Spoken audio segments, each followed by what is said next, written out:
All right, you guys, so today we're going to talk about electric filing, e-filing, whatever you want to call it. I'm going to go through some of the things that I see people doing that I'm not going to call them a mistake. I'm going to call them what not to do. So let's get in. So the first thing that I see a lot of people doing with their electric file is using the wrong angles. Now, I know we talk about this a lot, but I really want to make sure that you guys understand exactly what angle is the correct angle and what angle is too high or cutting into the nail, okay?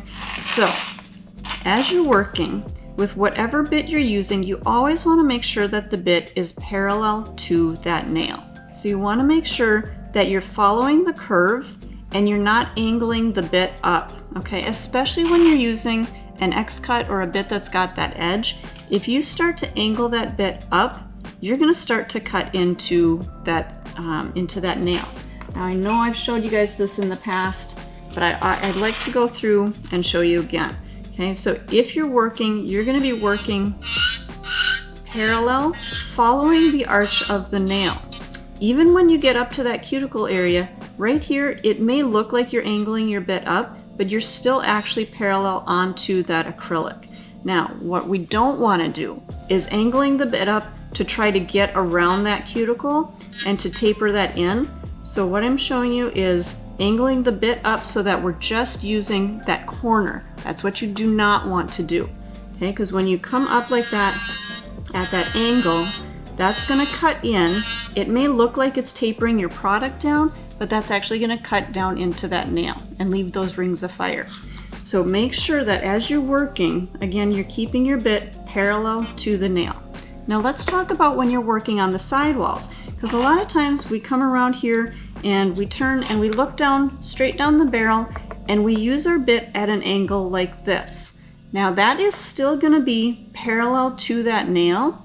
We're not going to be using that corner to cut in. I'm not using the point of my bit to cut in.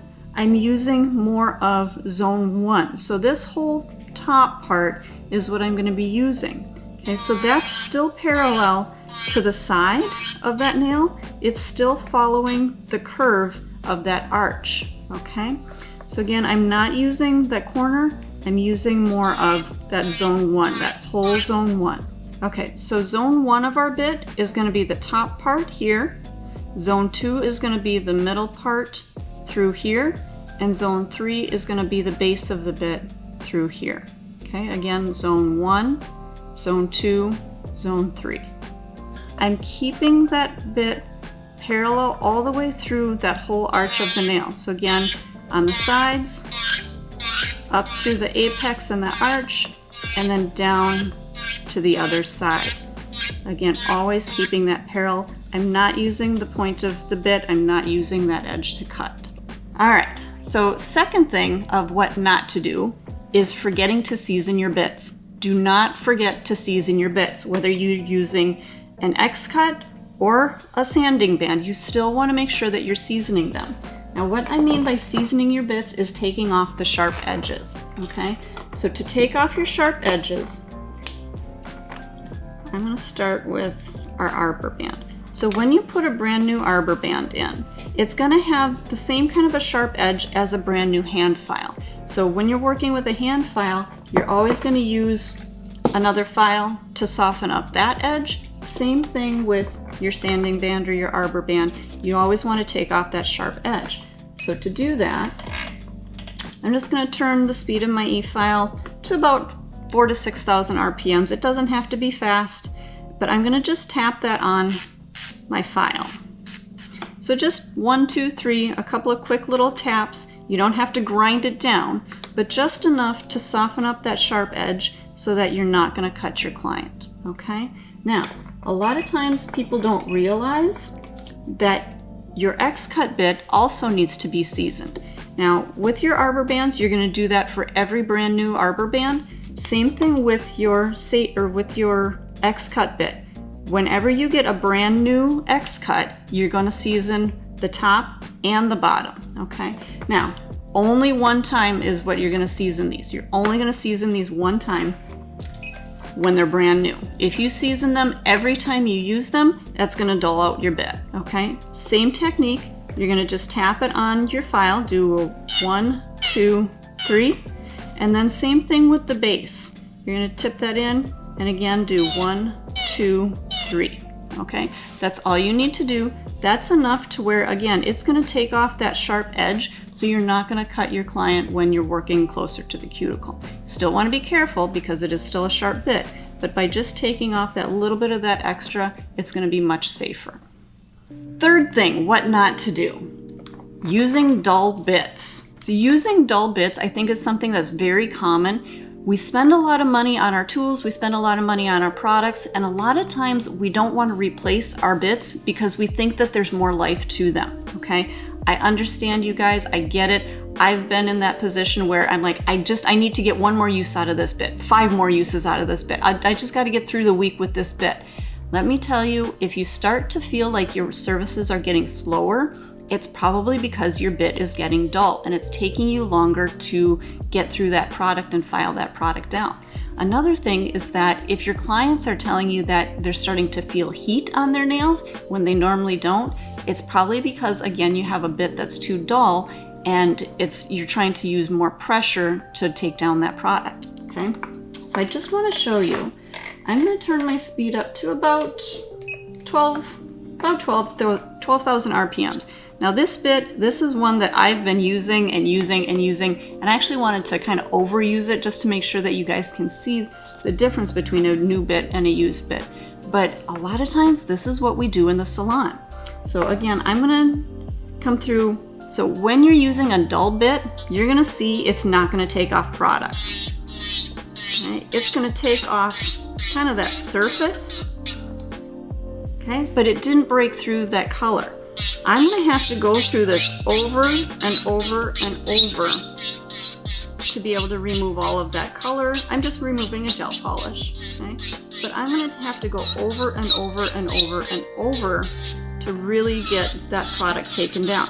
And I find myself, again, needing to use more pressure to break through that product, okay? Now, I'm going to show you the same technique. I have a brand new bit, never been used. I'm going to take that right out of the package. We'll change that out. We'll put our brand new bit in. Now, I've got the same nail here. I've got base coat, 2 coats of color, and our ultimate finish top coat on both of these nails. Same speed, about 12,000 RPMs. Okay. Now, I've gone through one time. I'm going to come back through, and you can really see that product is starting to come off, okay? Much faster, much easier. Now, as I'm working, again, this is maybe another what not to do bonus, okay? As you're working and that product is starting to come off, do not go over those same areas again, okay? You want to make sure that you're only removing product where there's color, because once you get through that color, you're down to the base coat now. You want to leave that base coat there. You don't want to take that off with your safety bit. So again, you can see how much faster this bit, being brand new, is going to take down my product. Okay. So again, that what not to do is don't use your old dull bits. It's going to make your life much easier. Your service is much faster if you're using a brand new bit. So another what not to do is using the wrong bit. Now this is, again, something that I find, especially beginners, if you're not quite sure what bits to use, we've got tons of great videos showing you exactly what bit is for what. But one of the main things that I see a lot of people doing is making the mistake of using the either the X-cut or the safety bit instead of an arbor band or a sanding band, okay? Now, I just want to explain. The purpose of either the X-cut or our safety bit, that is for shaving down product, okay? Because it's got that grit to it, it's gonna shave down layers of your product really fast and really easily, okay? If you're trying to shave down product with your arbor band, again, that is gonna take a lot longer. It's kind of like using that dull bit. It's gonna take you a lot longer, and it's gonna probably build up a lot of extra heat, so we don't recommend using that arbor band to take down bulk. Now, and the same kind of a situation, if you are prepping that natural nail, What bit do you use? The arbor band, okay? You do not want to use that safety bit or the X-cut on a natural nail because again, it's going to shave down, and we want to make sure that we're not shaving down that natural nail, okay? So to do your prep, anytime you're working on a natural nail, all you're going to do is use your arbor band at about 3,000 to 6,000 RPMs. Let me just turn that down. Okay. So again, it's going to be very gentle. It's just going to be enough to remove shine, okay? Same thing if you're going over that artificial nail. Again, just to lightly remove shine. Now, if we were going to come back in with our safety bit to try to remove shine from the natural nail, what that's going to do, I'm going to turn that speed up. What our safety bit is going to do is it's going to shave off product, or it's going to shave off natural nail, okay? We want to be very careful that you're only using this on an artificial. We don't want to cause extra damage. We don't want to use this on a natural nail, okay? So making sure if you're working over an artificial nail, you can use both of them, but to take down bulk, you're going to use that, the X-cut or the safety bit. When you're working over a natural nail, you're only going to use the arbor band, okay? Now, we do have our diamond bits, and you can use those on a natural nail or an artificial nail as well. For prepping, again, you can use the diamond bit on a natural nail. Okay, one last thing that people tend to make the mistake of is not using the right speed, okay? Okay, with our e-file has a variable speed. So what that means is it can go from 0 all the way up to 30,000 RPMs, okay? It's not just a slow, medium, and fast. It has that variation so that you can use exactly what speed you need to use for what service you're doing, okay? Now, I like to think about our e-file as kind of like in the terms of a car, okay? You don't have a car that just goes slow, medium, or fast. Okay? You have all of those variable speeds so that you can go slow in certain circumstances and you can go fast when you're on the highway and you're driving long distance, okay? So same kind of thing with our electric file. Now, when you're working over an artificial product, that's when you're going to be able to turn your speed up to, usually I do about between 14 to 16,000 RPMs, okay? Now, here's the question that people ask me a lot. Why, if I'm only going to go 14 to 16,000 RPMs at the highest, why does it go up to 30,000?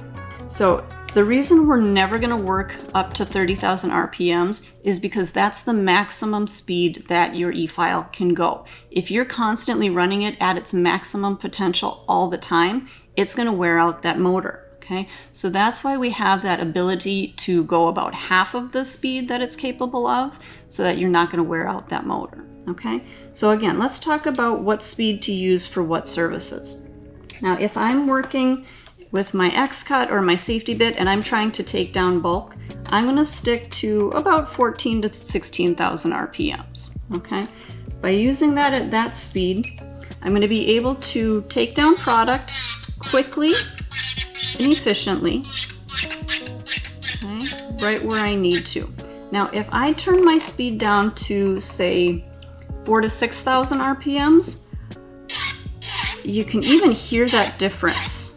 Okay, it's going to kind of drag over the surface of the nail, and it's not going to have that rotation and that power to really take down that product quickly. Okay, it'll kind of work. I mean, you can see some dust coming off there, but I'm going to have to spend a lot more time and effort to try to get that product off there, okay? So again, what not to do is don't use it at too slow of a speed. You want to turn that speed up. Let that e-file do that work for you. And again, by using that higher speed, I'm just floating over the surface of that product. I'm not putting pressure. When I turn that speed down, I feel like I have to apply more pressure to take down that product, okay? So with your safety bit and your X-cuts, definitely make sure that you're turning your speed up and you're working over that artificial nail.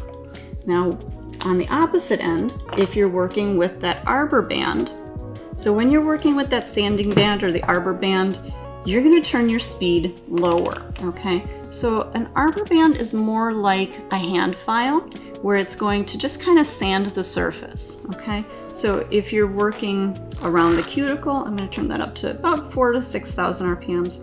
If you're working around the cuticle, you need that lower speed because you don't need to be taking down a lot of product, okay? If we were to turn that speed all the way up, we're going to be taking way too much off that nail, okay? Another thing with that arbor band, when you do have that higher speed, you're going to feel a lot more vibration. It's going to be uncomfortable for you. It's going to be uncomfortable for the client. So make sure that you're only using that arbor band at those lower speeds, okay? So you guys, I hope some of these what not to do's have helped you and help you learn a little bit more on how to use your electric file and how not to use your electric file. Subscribe channel now. Subscribe channel now. Subscribe to the channel now. Subscribe to the channel